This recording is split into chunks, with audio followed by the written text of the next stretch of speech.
नमस्कार, जय महाराष्ट्र.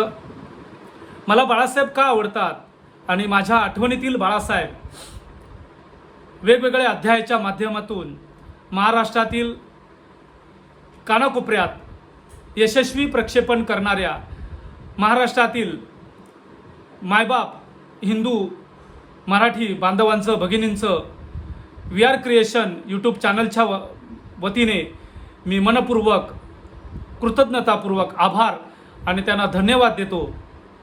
मला बाळासाहेब का आवडतात हे वेगवेगळे अध्याय त्यांनी महाराष्ट्रातील कानाकोपऱ्यात यशस्वीपणे पोचवलेले आहेत.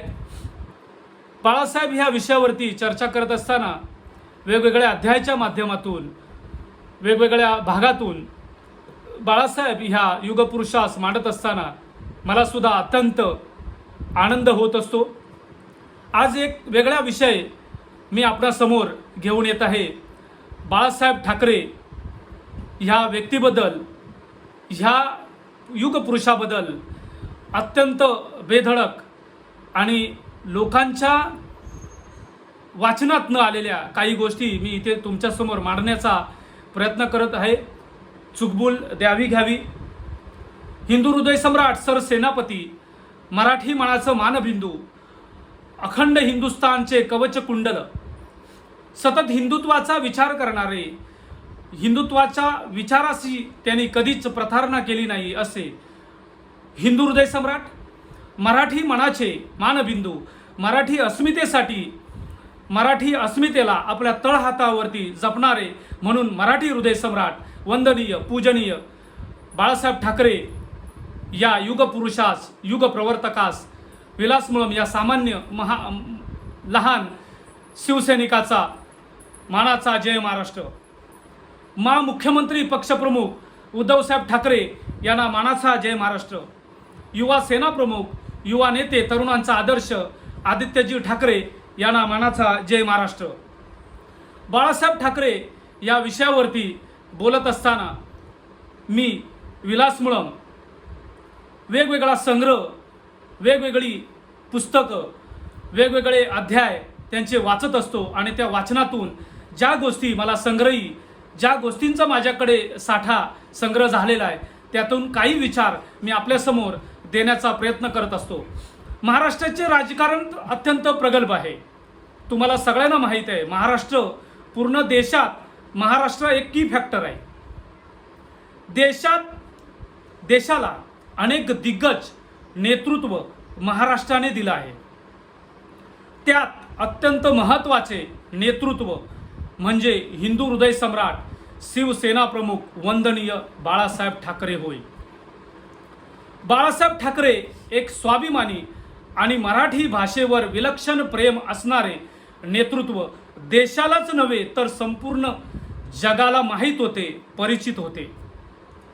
महाराष्ट्राच्या राजकारणातील नव्हे तर संपूर्ण हिंदुस्थानात स्वाभिमानी आणि लढवय्या नेतृत्व, युगपुरुष म्हणून बाळासाहेब ठाकरे यांची ओळख होती.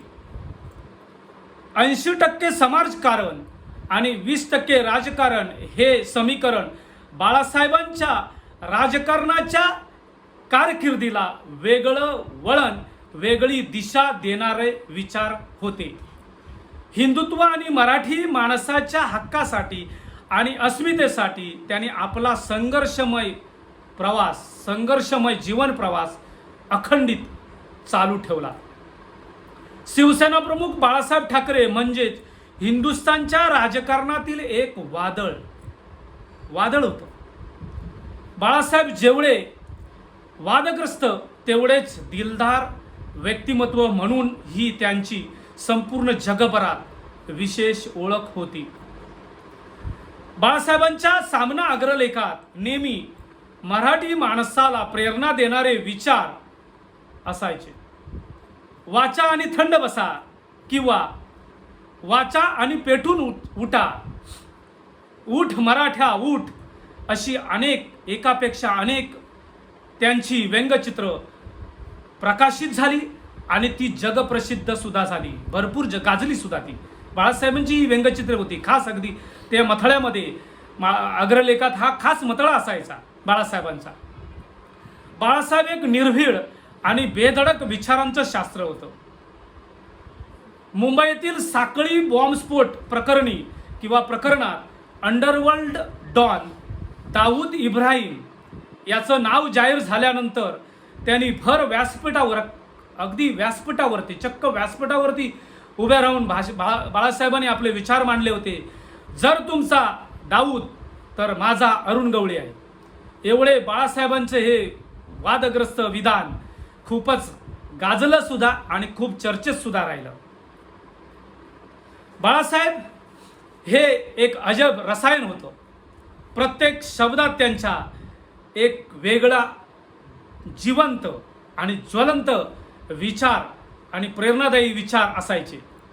बाळासाहेबांची आणखी एक आठवण सांगण्यासारखी आहे आणि ती म्हणजे भारत आणि पाकिस्तान क्रिकेट सामन्यावेळी शिवसैनिकांनी उखडलेली खेळपट्टी. खूप गाजलं ते प्रकरण. त्यानंतर एवढा पाकिस्तान क्रिकेट बोर्डाला बाळासाहेबांचा त्यांनी एवढा धसका घेतला होता, एवढा जरब बसला होता त्यांचा, की भारत आणि पाकिस्तान, हिंदुस्थान पाकिस्तान कधी क्रिकेट सामने हिंदुस्थानात झाले सुद्धा नाही. बाळासाहेब नेहमी कोणत्याही व्यक्तीशी बोलताना सुरुवात मराठी भाषेतून करत, कारण त्यांना मराठी भाषेचा विलक्षण आदर असायचा. महाराष्ट्रात, मुंबईत तुम्हाला परक करून घेऊ नका असं ते आपल्या मराठी भाषिक लोकांना आग्रह करायचे.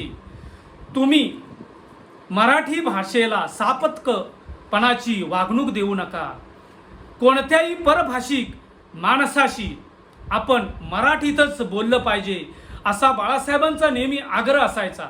कारण मराठीची इज्जत जर आपण केली तरच परभाषिक लोक तिचा आदर करतील, तिला आदर सन्मान देतील, तिचा सत्कार करतील, तिचा सन्मान करतील असं नेहमी बाळासाहेब लोकांना ठामपणे सांगायचे. कारण मराठी ही आपला श्वास आहे, मराठी आपला प्राण आहे, मराठी आपला स्वाभिमान आहे, मराठी आपला अभिमान आहे, मराठी आपली आस्था आहे असं बाळासाहेब नेहमी आपल्या मराठी भाषिक माणसाला आवर्जून सांगायचे. कारण महाराष्ट्रात राहणाऱ्या, मुंबईत राहणाऱ्या माणसाने प्रथम मराठी भाषेचा आग्रह धरला पाहिजे ह्या मताचे बाळासाहेब होते आणि या मतावरती बाळासाहेब नेहमी ठाम असायचे. व्हाय मराठी, मराठी का? व्हाय मराठी म्हणणाऱ्यांना, बोलणाऱ्यांची आय माय एक करा असे बाळासाहेब नेहमी आपले विचार मांडायचे. कारण मराठी का?